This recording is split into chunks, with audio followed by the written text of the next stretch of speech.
وقت ہو ہم تو تھوڑا بیان کر دیں کہ بنگلہ دیش کے جو شیخ مجیب الرحمان تھے، جن کو وہاں کے لوگوں نے اس وقت کہا کہ وہ بنگلہ بندھو ہیں، یعنی بنگال کے باپ ہیں، ان کا پھر جو حشر ہوا وہی لوگوں نے دیکھا جب فوجی بغاوت ان کے خلاف ہوئی. 4 میجر تھے، ان کے میجر ڈالم اس کو لیڈ کر رہے تھے.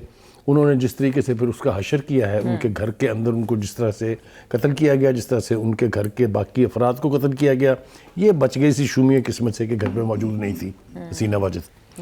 اینی وے، تو کہنے کا مطلب یہ ہے کہ یہ بنیاد رکھی گئی تھی 1968 میں، جب اگرتلہ سازش کیس پکڑی گئی تھی اور مجیب الرحمان کو گرفتار کیا تھا ایوب خان نے. اس کے بعد پھر جس طرح انہیں چھوڑا گیا، یہ اب ساری لمبی کہانی ہے، اس کے اندر جائیں گے تو وقت بہت ضائع ہو جائے گا. لیکن میں نے بتایا آپ سے کہ یہ برین چائلڈ کس کا تھا کہ پاکستان سے علیحدہ ہونا ہے، اور اس میں سپورٹ تھی صرف ایک ملک کی جس کا نام بھارت ہے. تو شیخ مجیب الرحمان سے یہ ٹاؤٹ شپ شروع ہوئی ہے اور ان کی بیٹی تک پہنچی ہے، اور ان دونوں کے ادوار میں ہی ہندوستان اتنا پینیٹریٹ کر گیا تھا کہ وہاں کی مقامی حکومت جو ہے اس کے اختیار میں کچھ بھی نہیں تھا. یہی حال حسینہ واجد کا بھی تھا کہ جو ہندوستان چاہتا تھا، جو کہتا تھا، وہ یہ کرتی تھی. ایک بات. دوسرا ایک ان کا سب سے بڑا جرم یہ ہے کہ جو سب سے بڑی محب وطن جماعت تھی، جماعت اسلامی بنگلہ دیش، بالکل اس کے رہنماؤں کو چن چن کے پھانسی پر چڑھایا انہوں نے. جو 5-6 نام مجھے فوری طور پر یاد آ رہے ہیں، ان میں مولانا موتیر رحمان نظامی، میر قاسم علی، محمد قمر الزمان، صلاح الدین قادر چودھری، عبد القادر ملا اور محمد کامر راز زامن. یہ لوگ بڑے سٹالورڈ لیڈر تھے جماعت اسلامی کے، جن کو پھانسی پہ چڑھایا گیا. ایک تو یہ ہے. دوسری بات یہ ہے کہ پاکستان کے ساتھ بنگلہ دیش کے تعلقات ہمیشہ سے بٹر رہے جب سے حسینہ واجد اقتدار میں آئی تھی، اور ہندوستان کے ساتھ محبت کی پینگیں جس حد تک بڑھ گئی تھی میں بیان کر چکا ہوں.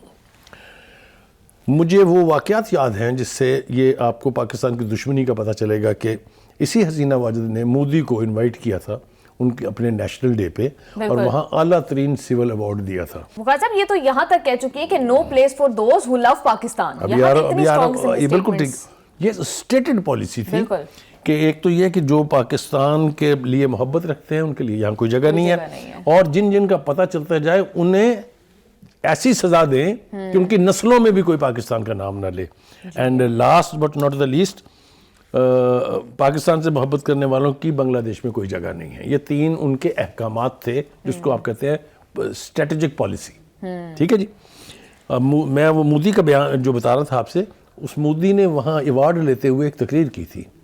آئی وش کہ ہم اس کے اقتصابات آپ کو دکھا سکتے ہیں، جس میں انہوں نے کہا کہ مکتی بانی کو بھارت نے ٹرین کیا تھا، اور اس میں بھارتی فوجی شامل کر کے ہم نے مشرقی پاکستان میں لانچ کیا تھا تاکہ جو علیحدگی کی تحریک وہاں چل رہی ہے وہ کامیاب ہو سکے. یہ کنفیشنل سٹیٹمنٹ ہے، یعنی کوئی ڈھکی چھپی بات میں نہیں کہہ رہا ہوں.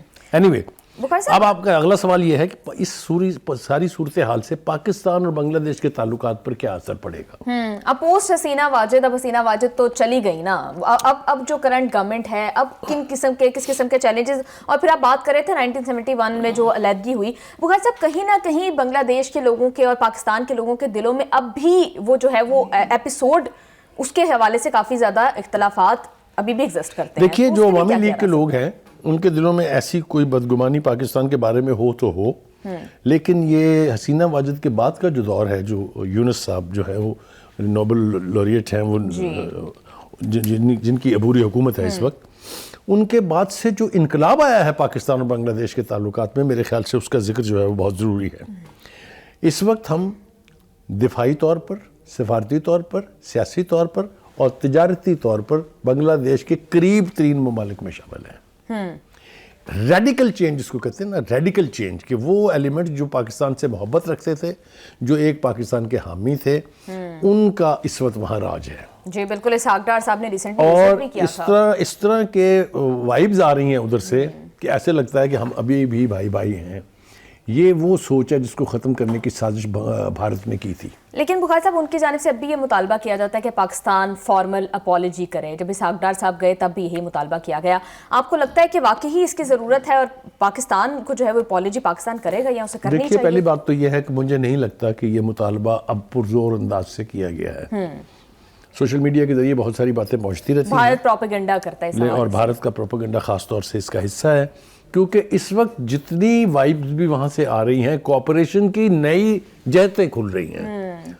دفاع کے اندر تعاون، ان کے فوجیوں کی یہاں تربیت پر میں تفصیل میں جاؤں گا تو میں نے کہا کہ بہت بات بڑھ جائے گی. جی اب تو مولانا صاحب بھی وزٹ پہ گئے ہوئے تھے کل. اب مولانا کا یہ جو دورہ ہے یہ بھی بہت امپورٹنٹ ہے. ایک بہت بڑا اجتماع وہاں ہوتا ہے جس طرح ہمارے یہاں رائیونڈ میں ہوتا ہے, یا جس طرح جماعت اسلامیہ اب لاہور میں منٹو پارک میں جو یادگار پاکستان ہے اب وہاں کرنا چاہ رہی ہے, اسی طرح کا اجتماع ہوتا ہے. وہاں وہ گئے اور انہوں نے کہا کہ ہم محبت اور یکجہتی کا پیغام لے کے آئے ہیں اور یہی پیغام لے کے ہم یہاں سے واپس جانا چاہتے ہیں. تو ان کا جس طریقے سے استقبال ہوا ہے بالکل وارم ویلکم کیا گیا. وہ سارا لوگ بخاری صاحب وہاں جمع ہوئے, آپ اپنی سکرینز پر بھی دیکھ سکتے ہیں کس طرح سے وہاں لوگ جو ہیں وہ مولانا صاحب نے جب خطاب کر رہے تھے تو وہاں پر جمع تھے. بالکل ٹھیک ہے. تو میں بہت ہی محتاط انداز سے بھی اگر کہوں تو پاکستان اور بنگلہ دیش کے تعلقات جو ہیں وہ نئی جہتیں جو ہے وہ یعنی تلاش کر کے اور آگے بڑھنے کے ایک سبک رفتار پروسیس کا حصہ ہے. ہم توقع کرتے ہیں کہ وہ بٹرنس جو پچھلے 41 سال سے رہی ہے.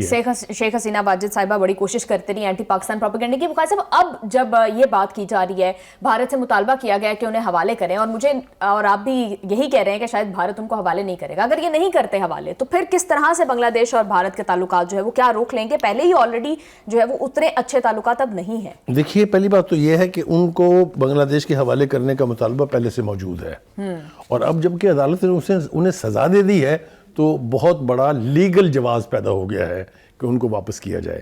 میرے خیال سے اگر آپ جنیوا کنونشن کی طرف جائیں, جنیوا چارٹر جو ہے اس کی طرف جائیں, اور یا آپ یونائٹڈ نیشن کی پروویژنز کو دیکھیں تو ایک دوسرے ملک کے لیڈر جو اس قسم کے خوفناک جرائم کا یعنی کہ مجرم ہوں, ان کی حوالگی جو ہے میرے خیال سے اس کے لیے انٹرنیشنل پریشر بھی بڑھے گا, اور یقینی طور پر بنگلہ دیش کی حکومت جو ہے وہ سارے پلیٹ فارم کو استعمال کرے گی, چاہے وہ یونائٹڈ نیشن ہے یا ایون ادروائز. جی بخاری صاحب, لیکن ہم دیکھ رہے ہیں کہ اس فیصلے کے بعد کچھ مظاہرے بھی ہو رہے ہیں, ان کے گھر کے باہر بھی ہو رہا ہے. تو آپ کو نہیں لگتا کہ اس فیصلے کے بعد بنگلہ دیش کے اندر پولیٹیکل انسٹیبلٹی جو ہے وہ کریٹ ہو سکتی ہے؟ دیکھیے اس وقت جو مظاہرے ہو رہے ہیں وہ حسینہ واجد کے خلاف ہو رہے ہیں. جی ان کے گھر کے اوپر بہت بڑا اجتماع ہوا ہے, اس لیے کہ لوگوں کے دلوں میں ان کے خلاف بہت نفرت ہے. جس طرح کے مظاہرے ہم نے دیکھے اور جس طرح کا ظلم و ستم ان پر ڈھایا گیا, یہ سب کچھ فوٹیج میں موجود ہے. یہ کہنا کہ اب ان کے حق میں کوئی ایسی بڑی کمپین چلنے جا رہی ہے, اس کے لیے بنگلہ دیش کی حکومت نے اہتمام تو کیا ہوا, انتظام کر رکھا ہے انہوں نے, کیونکہ باہر نکلے گا تو ہم دیکھ لیں گے. لیکن میرے خیال سے جو ریزسٹنس تھی حسینہ واجد کے حق میں وہ آہستہ آہستہ دم توڑ رہی ہے. جی اس لیے کہ بنگلہ دیش جو ہے وہ اکنومیکلی اب بہتر پرفارم کر رہا ہے, وہ مورلی بیٹر پیڈسٹل پر ہے اس وقت. تو یہ سب کچھ دیکھتے ہوئے میرا خیال یہ ہے کہ حسینہ واجد یا تو واپس آئیں گی اور سامنا کریں گی, اگر اپیل کا حق ہے تو اپیل کریں گی, یا پھر ساری زندگی کے لیے بھول جائیں کہ کبھی واپس بنگلہ دیش آ سکتی ہیں. لیکن بخاری صاحب وہ تو یہ کہہ رہی ہیں کہ تمام الزامات جو ہیں یہ غلط ہیں, جھوٹے ہیں. تو کیا آپ کو لگتا ہے کہ وہ واقعی جس طرح آپ کہہ رہے ہیں کہ وہ آئیں گی بنگلہ دیش اور اپیل کریں گی, کیونکہ جس کورٹ نے یہ فیصلہ کیا وہ سپریم کورٹ تو نہیں ہے, تو سپریم کورٹ میں چیلنج تو ہو سکتا ہے؟ دیکھیے پہلی بات تو یہ ہے کہ اس کے لیے ان کا واپس آنا ضروری ہے. جی آپ کو لگتا ہے وہ آئیں گی؟ اور وہ واپس آئیں گی تو سزا موجود ہے, پہلے تو بھگتیں گی نا جی. میں وثوق سے کہہ سکتا ہوں کہ she will dare not come back to بنگلہ دیش, کیونکہ اس کو پتا ہے کہ وہاں فضا بھی بدل گئی ہے, ہوا بھی بدل گئی ہے, اور وہ جو پذیرائی ان کو کبھی حاصل تھی جو رہی ہے وہ there is no more. اس لیے کہ اس وقت یوتھ جو ہے بنگلہ دیش کا وہ ہے the power that be. آپ نے دیکھا کہ انہوں نے ایسے ریولوشنری اقدامات کیے ہیں, یعنی اس وقت گورنمنٹ رننگ میں اسٹوڈنٹس شامل ہیں, یعنی کہ ان کیبنٹ میں منسٹرز ہیں. تو کہنے کا مطلب یہ ہے کہ جتنی ریڈیکل تبدیلی وہاں آئی ہے اس کو انڈو کرنے کے لیے بہت وقت چاہیے اور بہت بڑی تحریک چاہیے. بخاری صاحب اب جس طرح سے جو کرنٹ گورنمنٹ ہے وہاں پر یونس صاحب کی, وہ مطلب اب شیخ حسینہ واجد کے بعد تعلقات بھارت کے ساتھ اتنے اچھے اتنے درینا تو نہیں ہے, لیکن آپ کو کیا لگتا ہے کہ بنگلہ دیش افورڈ کر سکتا ہے کہ بھارت کے ساتھ اپنے تعلقات جو ہیں ان کو کریٹیکل کرے یا ہاسٹائل کرے, کیونکہ کوئی ٹیریٹوریل ایشو تو ایسا نہیں ہے ان کا؟ دیکھیے اب تقریباً 2 سال ہونے والے ہیں, 2 سال سے تو بنگلہ دیش کے اوپر کوئی ایسی آفت نہیں آئی ہے ہندوستان سے تعلقات بٹر ہونے کے باوجود. میرا خیال سے they have decided کہ there is no room for the Indians in Bangladesh society anymore. تو جیسا میں نے کہا کہ مجھے نہ ان کی واپسی ہے اور نہ بنگلہ دیش اور بھارت کے تعلقات میں کوئی خوشگوار تبدیلی میں دیکھ رہا ہوں. یہ بٹرنس جو ہے یہ نسلوں تک چلے گی, کوئی دو رائے اس کے بارے میں نہیں ہے.